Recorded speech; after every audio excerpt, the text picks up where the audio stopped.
Hi all, எல்லோரும் எப்படி இருக்கீங்க? நல்லா இருக்கீங்க நம்புகிறேன். லாஸ்ட் கிளாஸில் வந்து டூ கட் டிசைன்ஸ் பார்த்தோம். இன்றைக்கும் சேம் கண்டினியூஷன் தான். பாசிபிள் டிசைன்ஸ் என்னென்னன்றதை பார்க்கலாம்.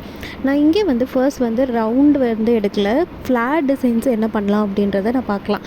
உங்களுக்கு எல்லாருக்குமே தெரிஞ்சிருக்கும், இந்த காயின் பேங்கிள் நம்ம வந்து பண்ணலாம். ஏன்னா அது ஃப்ளாட்டாக இருக்கு இல்லையா சர்ஃபேஸ். நீங்கள் வந்துட்டு ரவுண்ட்லேயுமே ட்ரை பண்ணலாம், பட் அது ஒட்டுறதுக்கு வந்து கொஞ்சம் மேலே கீழே இருக்கிற மாதிரி இருக்கும். ஸோ வந்து ஃப்ளாட் எடுத்துக்கிறது என்னை பொறுத்த வரைக்கும் பெஸ்ட்டு. ஒன்றுமே கிடையாது, ஜஸ்ட்டு வந்துட்டு நீங்கள் வந்து க்ளூவை நல்லா அப்ளை பண்ணிவிடுங்க. பண்ணிட்டதுக்கு அப்புறமா வந்து காயினை வந்து ஒன்று மேலே ஒன்று வைக்காமல் கொஞ்சம் கேப்பு விடாமையும் லைன் பை லைன் நீங்கள் வச்சுக்கிட்டே வரணும். ஓகேங்களா?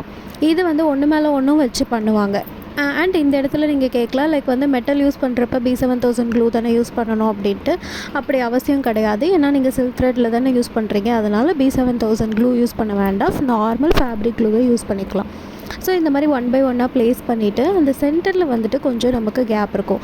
அந்த இடத்துல ஸ்டோன்ஸ் இருக்கு இல்லையா, ஃபார் எக்ஸாம்பிள் நீங்கள் 3mm ஸ்டோன் எடுத்தாலும் ஓகே, 4mm ஸ்டோன் எடுத்தாலும் ஓகே. அதை வந்து நீங்கள் வந்து சைடில் நீங்கள் பேஸ்ட் பண்ணிக்கலாம். இந்த இடத்துல வந்து நான் மல்டி கலர் சூஸ் பண்ணியிருக்கேன். ஒரே ப்ளூவும் வைக்கலாம், ஒரே வைலட்டும் வைக்கலாம். நான் வந்து இந்த மாதிரி மல்டி கலர் சூஸ் பண்ணி ஃபினிஷ் பண்ணியிருக்கேன். இது பண்ணுறதுக்கே ஆக்சுவலி 1 hour கிட்ட ஆகும்.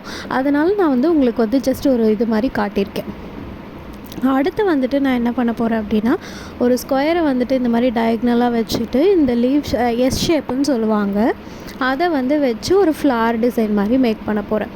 இந்த இடத்துல நான் என்ன சொல்லுவேன் அப்படின்னா, நீங்கள் ஃபுல்லாக காயின் பண்ணாமல் 2 சைடு, அதாவது டிஸ்டன்ஸ் மெத்தட் பார்த்துட்டு 2 சைடு மட்டும் காயினை வச்சுட்டு சென்டரில் வந்து இந்த மாதிரி பூ டிசைன் வந்து கொடுக்கலாம். இப்படியும் நீங்கள் காயின் டிசைன்ஸை வந்துட்டு மேக் பண்ணலாம்.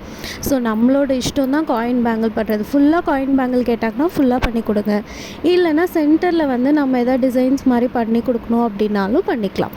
இதுலேயே வந்து நேம் போடுறது அந்த மாதிரியெல்லாம் நீங்கள் ட்ரை பண்ணலாம். இப்போ நான் இந்த மாதிரி ஸ்வெஸ்டிக், இது வந்து இந்த கோலத்துலேருந்து தான் நான் இந்த டிசைனை எடுத்தேன். மோஸ்ட்லி நம்ம இந்த கோலம் போடுறப்ப இந்த டிசைன் யூஸ் பண்ணுவோம் இல்லையா. ஸோ இந்த மாதிரி பண்ணுறதுக்கு பதிலாக நீங்கள் இந்த இடத்துல லோட்டஸ் டிசைன் இருக்குல்ல, அதை வந்து கூட நீங்கள் வந்து ட்ரை பண்ணலாம். ஓகே. ஸோ ஆஸ் யூஷுவல் நான் எப்போவுமே சொல்கிற மாதிரி டிசைன்ஸை பொறுத்த வரைக்கும் நம்மளோட க்ரியேட்டிவ்னஸ் தான். அண்ட் கஸ்டமர் கேட்டாங்கன்னா அந்த மாதிரி பண்ணி கொடுங்க. மேபி வந்து கஸ்டமர் இந்த மாதிரி பிக் எடுத்து இந்த பிக்கில் இருக்க மாதிரியே வேணும்னு கேட்டாலும் நம்ம பண்ணி கொடுக்கறதுக்கு ரெடியாக இருக்கணும். இப்போ நம்ம வந்து ஃப்ளாட்டில் அந்த மாதிரி முடிச்சிட்டோம். இப்போ ரவுண்டில் என்ன டிசைன் பண்ணலாம் அப்படின்னா, இது வந்து நீங்கள் கண்டிப்பாக பார்த்துருப்பீங்க பேஜஸில். ஜஸ்ட்டு வந்து ஒரு 4mm ரவுண்ட் ஸ்டோனை சென்டரில் வச்சுருங்க. வச்சதுக்கப்புறம் இந்த குட்டி குட்டியாக இருக்கிறது வந்து சீட் பீடுன்னு சொல்லுவாங்க, ரொம்ப பொடிசாக இருக்கும். அதை வந்து நீங்கள் சுற்றி வந்து வச்சிடணும். வச்சதுக்கப்புறம் நீங்கள் வந்துட்டு ஸ்டோன் செயின் இருக்கு இல்லையா, அந்த ஸ்டோன் செயினை வந்து நீங்கள் ஃபுல்லாக சுற்றி வச்சிட்டிங்கன்னா அதுவே வந்துட்டு ஒரு ஃப்ளார் மாதிரி உங்களுக்கு கிடச்சிரும். இதை வந்து நீங்கள் டிஸ்டன்ஸ் மெத்தடில் பண்ணிக்கோங்க. பண்ணதுக்கப்புறம் சென்டரில் என்ன பண்ணுன்றதை நான் சொல்கிறேன். அதுக்கு முன்னாடி ஒரு கொஷினுக்கு நான் ஆன்சர் பண்ணிடலாம் அப்படின்ட்டு. இப்போ நான் எக்ஸ்ட்ரா க்ளூ யூஸ் பண்ணியிருக்கேன் இல்லையா, ஏன் அப்படின்னா அது குட்டி குட்டியாக இருக்கிறனால வந்துட்டு கொஞ்சம் எக்ஸ்ட்ராவாகவே யூஸ் பண்ணியிருக்கேன். இதை நான் வைப் பண்ணி எடுக்கல. ஏன் அப்படின்னா ஃபேப்ரிக் க்ளூ தன்னாலேயே வந்துட்டு ட்ரை ஆகிடும். இது வந்து ஒருத்தர் கேட்டிருக்க கொஷின் தான். ஃபேப்ரிக் க்ளூ நிறைய போட்டுட்டு அதை எப்படி ரிமூவ் பண்ணுறது அப்படின்ட்டு. ரொம்ப போட்டுட்டிங்க அப்படின்னா இயர்பட்ஸ் யூஸ் பண்ணி எடுத்துருங்க. அப்படி இல்லைன்ற பட்சத்தில் அதுவாகவே ட்ரை ஆகிடும். B7000 க்ளூ யூஸ் பண்ணாதீங்க, நான் எப்போவுமே சொல்கிற மாதிரி. ஸோ இந்த மாதிரி வந்து 4 சைட்ஸும் நான் வச்சுட்டேன்.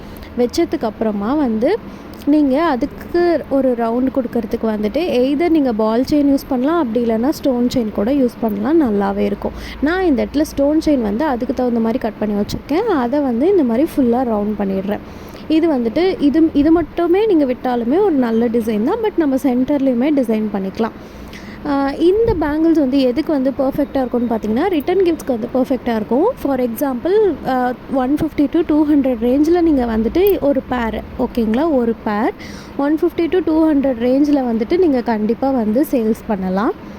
இது வந்து ரிட்டன் கிஃப்ட்ஸுக்கு வந்து நல்ல ஒரு ஆப்ஷன். இது கூடயே நீங்கள் ஒரு சென்டர் கிளிப் ஆட் பண்ணிங்கன்னா அதுக்கூட சார்ஜஸும் ஆட் பண்ணி நீங்கள் வந்துட்டு சேல் பண்ணலாம். ரிட்டன் கிஃப்ட்டுக்கும் இது ஒரு நல்ல ஆப்ஷன். ஸோ இப்போ சென்டரில் எப்படி டிசைன் பண்ணுறதுன்னு பார்க்கலாம். இப்போ நான் எடுத்துருக்கிறதுக்கு பேர் வந்து ஜர்தோசின்னு சொல்லுவாங்க. அது வந்துட்டு ஒரு மாதிரி ஸ்ப்ரிங் மாதிரி இருக்கும். ரொம்ப இழுத்துறாதீங்க. ரொம்ப இழுத்துட்டிங்கன்னா உங்களுக்கு வந்து ஸ்ப்ரிங் மாதிரி ஆகிட்டு அது யூஸே பண்ண முடியாது. அதை ஹேண்டில் பண்ணும்போது கொஞ்சம் கேர்ஃபுல்லாக ஹேண்டில் பண்ணுங்கள். ஸோ இப்போ இந்த பூக்கும் நான் வந்து ஒரு இலை மாதிரி ஒரு பேஸ் கொடுக்க போகிறேன். ஸோ கரெக்டாக அந்த ஜர்தோசியை எடுத்துகிட்டு சென்டரில் ப்ளேஸ் பண்ணிவிட்டு சைடில் வந்துட்டு நம்ம இப்போ லீஃப் கொடுக்கணும். லீஃப்க்கு வந்து மோஸ்ட்லி வந்து ஐ ஷேப் யூஸ் பண்ணுங்கள், நல்லாவே இருக்கும்.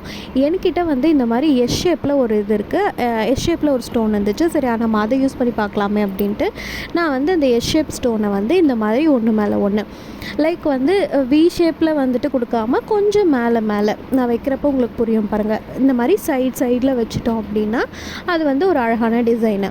இப்போ வந்து ரோஸ் கலர் ஸ்டோன் நான் சென்டரில் வச்சுருக்கேன். ஏன் இந்த இடத்துல ரோஸ் கலர்னால் ஜஸ்ட் உங்களுக்கு வீடியோக்கு காட்டுறதுக்காக தான் நான் கலர் அந்த மாதிரி சூஸ் பண்ணியிருக்கேன். உங்களுக்கு என்ன கலர் வேணாலும் நீங்கள் சூஸ் பண்ணிக்கலாம்.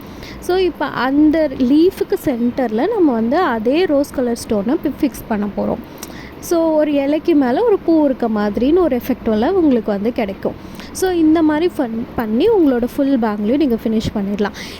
ஸோ அவ்வளோதான். பாசிபிள் டிசைன்ஸ் வந்து இதெல்லாம் தான் பண்ண முடியும். நான் முன்னாடியே சொன்ன மாதிரி 3D டிசைன்ஸ் வந்து இந்த லோட்டஸ் மேக் பண்ணுறது, இந்த மூன் ஷேப்பில் வந்துட்டு ஏதாவது ஃப்ளார் மேக் பண்ணுறது, அந்த மாதிரி நீங்கள் 3Dயில் ட்ரை பண்ணுங்கள். ட்ரை பண்ணிவிட்டு எப்படி வந்துச்சுன்னு எனக்கு கமெண்ட்டில் சொல்லுங்கள் கண்டிப்பாக. ஜர்தோசி வந்து யூஸ் பண்ணுறப்ப இந்த மாதிரி கொஞ்சம் க்ராஸாக வச்சு கூட வந்துட்டு நம்ம யூஸ் பண்ணலாம். ஸோ இப்போ வந்து நான் பண்ணியிருக்கேன் பாருங்கள், ஒரு மாதிரி க்ராஸாக வச்சுட்டு கூட 2 லீஃப் மட்டும் கூட வச்சு அதை வந்து கம்ப்ளீட் பண்ணலாம்.